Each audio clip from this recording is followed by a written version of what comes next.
killed for his visions, a man who saw nations' fate. In 1566, while the plague ravaged France, a man lay dying on his bed, whispering words that would make kings tremble for centuries. His last words were not of repentance, but a final prophecy that would seal his destiny as history's most controversial seer. This man had predicted the death of kings, the collapse of empires, and wars that had not yet begun. His name was Michel de Nostredame, but the world would know him as Nostradamus. But here's what the history books don't tell you. Nostradamus didn't die of natural causes. He was silenced because his visions were too dangerous for the powerful of his era. And the most disturbing part? Many of his prophecies about our time are still unfolding exactly as he predicted. Imagine being 16 years old and dreaming of the violent death of a king who seemed invincible. That's exactly what happened to young Michel in 1519. In his dreams, he saw Henry II of France falling in a tournament, a lance piercing his golden eye through his helmet. The problem?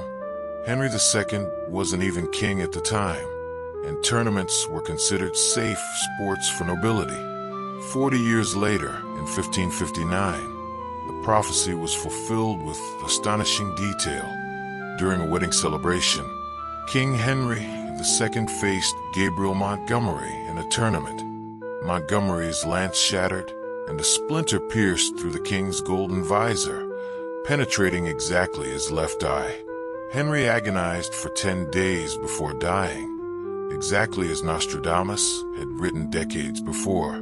But this was only the first in a series of visions that would make Nostradamus simultaneously the most sought-after and most feared man in Europe. Catherine de' Medici, Queen of France, summoned him to the palace. She wanted to know about her children's future. What Nostradamus saw made her weep. 3 of her sons would become kings, but all would die without legitimate heirs, leading their lineage to extinction. Here's where the story gets truly fascinating. Nostradamus wasn't just a mystical seer. He was a brilliant physician, mathematician, and astronomer. During the Great Plague of 1546, when other doctors fled infected cities, Nostradamus remained, developing treatments that saved thousands of lives. His success rate was so high that some people believed he had supernatural powers. But the truth is even more impressive. Nostradamus had discovered something that modern science would only confirm centuries later.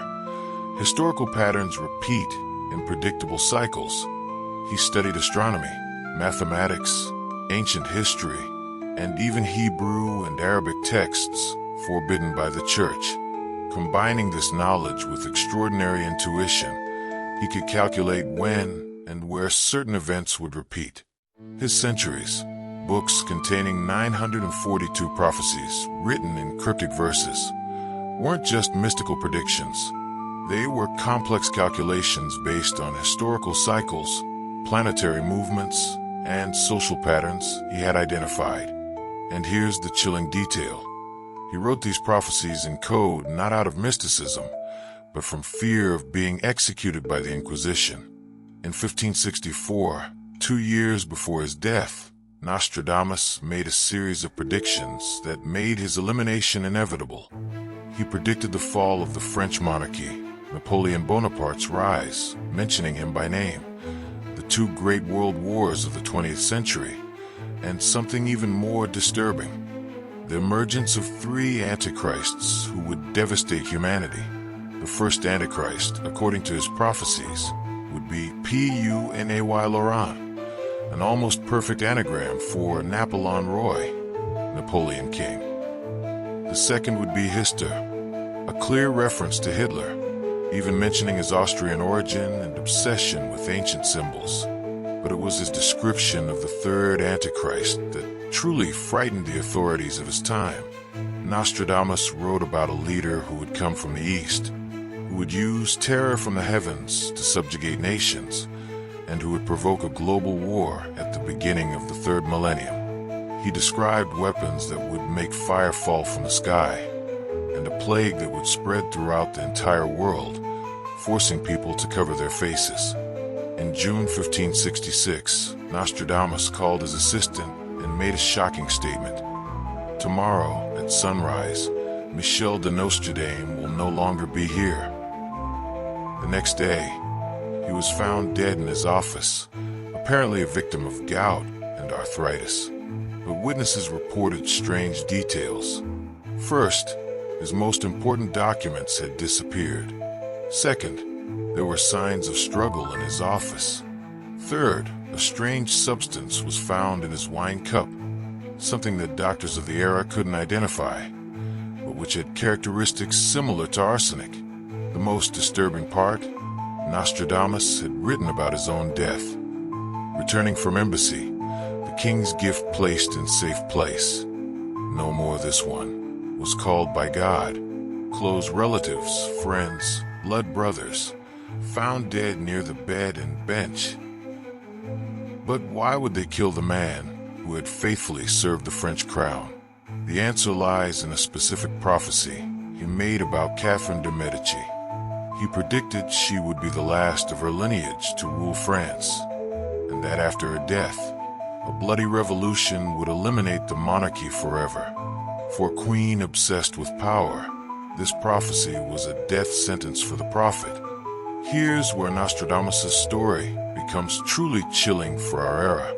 Many of his prophecies about modern times have been fulfilled with frightening precision. He predicted the September 11th attacks, mentioning fire from the heavens that would destroy Twin Towers in the new city, New York. He predicted a global pandemic in the 21st century that would force people to cover their faces and stay home. But his most disturbing prophecies are about events yet to come. He wrote about a global war that would begin with conflicts in the territory of the Bear, Russia, and spread to the west. He mentioned weapons that would make night shine like day, and a global famine that would last 7 years. One of his most specific prophecies mentions an event that will occur when Mars, Venus, and the Sun align in the sign of Leo. A planetary alignment that will happen only once in the next 500 years, in August 2029. According to Nostradamus, this will be the moment when the great king of terror will descend from the heavens. After Nostradamus' death, the Catholic Church tried to destroy all copies of his centuries.